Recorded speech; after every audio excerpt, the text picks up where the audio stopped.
Not quite how most people think about blood sugar, but this is where things quietly go wrong. It's not your diet during the day that's doing the most damage to your blood sugar. It's what's happening inside your body while you sleep. From about 10 p.m. to 6 a.m., your metabolism enters a completely different state. Your body is no longer just processing food, it's deciding what to do with the leftover glucose still circulating in your system. And in that window, your liver has two choices. It can clear that glucose efficiently, stabilizing your blood sugar and preparing your metabolism for the next day. Or it can start converting that excess glucose into fat, slowly building toward fatty liver, insulin resistance, and the kind of metabolic dysfunction that most people don't notice until it's already advanced. And here's the uncomfortable truth.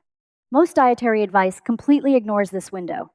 People focus on what they eat for breakfast, lunch, and dinner, but they never think about what their body is doing overnight. And that's exactly where control is often lost. Now, you may have heard about using apple cider vinegar to help with blood sugar. It's everywhere online. It sounds simple, almost too simple. But this is where I need you to pay very close attention. Most people drink apple cider vinegar the wrong way, and they're slowly damaging their teeth and throat without realizing it. Not only that, one small mistake can completely cancel the benefits or even make it unsafe. And if you're someone who has been taking this every night, thinking you're helping your body, you really need to hear this, because there is a way to use it that actually supports what your liver is trying to do while you sleep, a way that aligns with your biology instead of working against it. And when it's done correctly, it doesn't just lower sugar in a vague sense, it directly influences the mechanism your body uses to regulate glucose overnight. But when it's done incorrectly, it becomes just another habit that feels healthy without actually fixing the problem. So before you take another sip tonight, I want to show you exactly what's really happening inside your body during those overnight hours, and how one simple drink made the right way can shift that entire process. This goes against nearly everything mainstream nutrition has focused on for the past 2 decades. Because this isn't about eating less or cutting carbs during the day. It's about understanding the one window where your metabolism is most vulnerable and finally giving your body what it actually needs during that time. If you want the exact safe formula and how to do this properly, type 1 in the comments. Because in the next part, I'm going to break down the mechanism in a way that most people have never heard before. And once you understand it, you'll never look at your nighttime routine the same way again. To understand why this nighttime drink can make a difference, you first need to understand what your body is actually doing with sugar, especially after your last meal of the day. Because this is the part most people never hear about. During the day, when you eat, your blood sugar rises. Your body responds by releasing insulin, a hormone that helps move glucose out of your bloodstream and into your cells where it can be used or stored. Now, imagine your muscle tissue as a large sponge. When that sponge is fresh and active, it absorbs glucose easily. The more muscle you have and the more metabolically active, it is the more glucose it can pull out of your bloodstream without much effort. This is one of the reasons physical activity is so powerful for blood sugar control. But here's where things begin to shift. That sponge has a limit. Once your muscles are reasonably filled with stored glucose, what we call glycogen, they stop absorbing as much. And at that point, your body turns to a different organ to handle the excess, your liver. Think of your liver as the final processing plant. It steps in when the rest of the system is already saturated. But unlike muscle, the liver has a very different way of dealing with extra glucose. When too much glucose keeps arriving, especially after your body's immediate needs are met, the liver doesn't just store it, it converts it into fat. This process is called de novo lipogenesis, and this is not a rare or minor pathway. Over time, this is one of the key drivers behind fatty liver, rising triglycerides, and the early stages of insulin resistance. The problem is, this process doesn't cause immediate symptoms. It builds quietly, night after night. Now, this becomes even more important as you get older. After the age of 50 or 60, several things begin to change inside your body. Your cells become less sensitive to insulin, meaning it takes more effort to move glucose out of your bloodstream. Your muscle mass often declines, which reduces that sponge capacity we talked about earlier. and your liver becomes more prone to storing fat rather than processing glucose efficiently. But there's another layer that most people completely overlook. Your body runs on a circadian rhythm, a 24-hour internal clock that tells different organs when to be active and when to slow down. And your liver follows that rhythm very closely. During the day, your liver is primed to process incoming nutrients. It's ready to handle glucose, store it when needed, and release it when your body requires energy. But at night, your liver shifts into a different mode. It reduces active glucose uptake. It begins internal repair processes, and it prepares for a fasting state. So when you go to bed with elevated blood sugar, whether from a late meal, refined carbohydrates, or simply poor timing, you are forcing your liver to keep working at the exact moment it is biologically programmed to slow down. It doesn't get to rest. Instead, it continues processing glucose inefficiently. It may release additional glucose into the bloodstream. And over time, this mismatch between your behavior and your biology contributes to higher fasting blood sugar, worsening insulin resistance, and a gradual breakdown in metabolic control. This is the part that most diet advice misses entirely. It focuses on what you eat, but not on when your body is actually equipped to handle it. Because the real issue is not just your food choices during the day.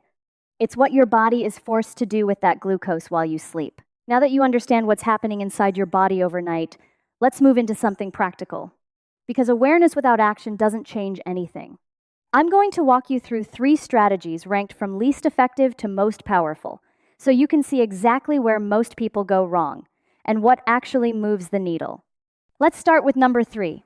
This one catches almost everybody off guard. Avoid eating right before bed. Score: 5 out of 10. Now, I understand why this habit is so common. A small snack at night feels harmless. A biscuit with tea, a piece of toast, maybe something sweet after dinner, it doesn't feel like a big deal. But metabolically, it is. When you eat close to bedtime, you're raising your blood glucose at the exact moment your liver is preparing to slow down. Instead of transitioning into a fasting state, your body is forced to keep processing incoming sugar. And remember what we discussed earlier. At night, your liver is not operating at full daytime efficiency. It's not designed to handle continuous glucose input during those hours. So instead of clearing that glucose cleanly, it lingers longer in the bloodstream or gets redirected into fat storage. The result? Higher fasting blood sugar in the morning, a gradual increase in insulin resistance, and over time, a metabolic pattern that becomes harder to reverse. The fix here is simple but not always easy. Stop eating 2 to 3 hours before bed. That one shift gives your body the space it needs to begin the overnight reset properly. Now, let's move to number 2. This is where things start to get more strategic. Aligning your meal timing with your biology. Score: 7 out of 10. Most people focus only on what they eat. But your body doesn't process food the same way at every hour of the day. Your liver, your pancreas, your insulin sensitivity, they all follow a circadian rhythm. There are times when your body is more efficient at handling glucose, and times when it is significantly less capable. When you consistently eat late, or at irregular times, you're essentially working against that internal clock. Even if your food choices are healthy, the timing alone can create metabolic stress. On the other hand, when you align your meals earlier in the evening and allow a clear fasting window before sleep, something different happens. Your body transitions smoothly into its overnight mode. Glucose levels begin to decline naturally, and your liver is not overloaded when it should be recovering. This doesn't require extreme dieting. It's about respecting the rhythm your body already follows. And that alone can reduce a significant amount of overnight metabolic strain. But now we come to the most important part. Number 1, this is where everything we've discussed comes together. The nighttime drink. Score: 10 out of 10. And I need you to pay very close attention here, because this is the piece most people either misunderstand or do incorrectly. When used properly, this drink doesn't just help with blood sugar in a vague sense. It directly targets the 2 biggest problems happening overnight: excess glucose release from the liver and reduced insulin sensitivity in your cells. Let's break it down. The first component is apple cider vinegar. The active compound here is acetic acid. Once consumed properly diluted, it's absorbed and delivered to the liver, where it activates something called AMPK. You can think of AMPK as your body's metabolic master switch. When AMPK is activated, your body shifts away from storing energy and toward using it. One of the key effects is that it suppresses the liver's tendency to release glucose into the bloodstream overnight. So, instead of your liver quietly leaking sugar into your system while you sleep, that process is partially reduced. A simple way to think about it, it's like turning down a faucet that would otherwise drip glucose all night long. Clinical research has shown that this can reduce fasting blood sugar in the morning by around 4 to 6%. That may sound small, but over time, it is clinically meaningful. Now the second component, Ceylon cinnamon. And this detail matters more than most people realize. There are different types of cinnamon. The common variety, Cassia cinnamon, contains high levels of a compound that can be harmful to the liver when used regularly. Ceylon cinnamon, often called true cinnamon, contains much lower levels and is the appropriate choice for daily use. Its role is different from vinegar, but highly complementary. Ceylon cinnamon improves insulin sensitivity. In simple terms, it helps your cells respond better to insulin. It makes it easier for glucose to move out of the bloodstream and into the cells where it belongs. If vinegar is helping reduce the amount of glucose being released, cinnamon is helping your body handle the glucose that is already there. Two different mechanisms, one shared goal. And there's a third layer that is often overlooked. Both of these ingredients appear to influence your gut microbiome over time. Certain beneficial bacteria produce compounds, short-chain fatty acids, that play a role in blood sugar regulation and insulin sensitivity. Regular use of this drink may gradually shift your gut environment in a direction that supports better metabolic control, which means this is not just an immediate effect. It becomes a long-term adjustment to how your body handles glucose night after night. And that's where the real power is. Not in a single dose, but in consistent, repeated alignment with how your body is designed to work. Now, let's make this practical, because how you prepare and use this drink determines whether it helps you or quietly causes harm. The formula itself is simple, but the details matter more than most people realize. Start with 1 cup of warm water, not hot warm. This is important. Very hot water can degrade some of the beneficial compounds in raw apple cider vinegar, especially the unfiltered components often referred to as the mother. Warm water also makes the drink easier on your stomach and more comfortable to consume. Into that, add 1 to 2 tablespoons of apple cider vinegar. More is not better here. Staying within this range is what has been studied and shown to be effective. Higher amounts don't increase the benefit, but they do increase the risk of irritation to your throat and damage to your tooth enamel. Next, add half a teaspoon of Ceylon cinnamon, not Cassia cinnamon.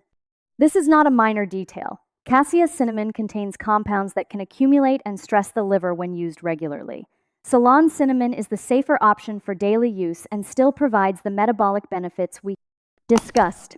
If you'd like, you can add a small squeeze of lemon. This is optional, but it can improve taste and add a small amount of vitamin C. Now, there are 3 rules you need to follow. Do not use very hot water. Do not drink the vinegar undiluted. And do not add sugar or honey. Adding sweetness defeats the purpose entirely. You would be reintroducing the very glucose spike this drink is meant to help control. Timing is just as important as the ingredients. Take this drink about 30 minutes before bed, not immediately before lying down, but close enough that it aligns with your body's transition into the overnight fasting state. That timing allows the acetic acid and cinnamon to begin working right as your liver would otherwise start increasing glucose output. Now, I want to be very clear about something. This is not for everyone. If you have acid reflux, a history of stomach ulcers, or sensitivity to acidic foods, this drink may not be appropriate for you. The acidity, even when diluted, can aggravate those conditions. And if you are currently taking medication to lower blood sugar, especially insulin, or medications that increase insulin production, you need to be cautious. This drink can enhance glucose-lowering effects. That's not necessarily dangerous, but it means your levels could drop more than expected. So it's important to discuss this with your healthcare provider before making it a nightly habit. Now let's talk about expectations, because this is where many people get discouraged. You are not going to wake up tomorrow with dramatically different blood sugar after one night. That's not how physiology works. In the short term, the effect is modest. You may see a small reduction in your morning glucose levels, something measurable but not dramatic. Where this becomes powerful is over time.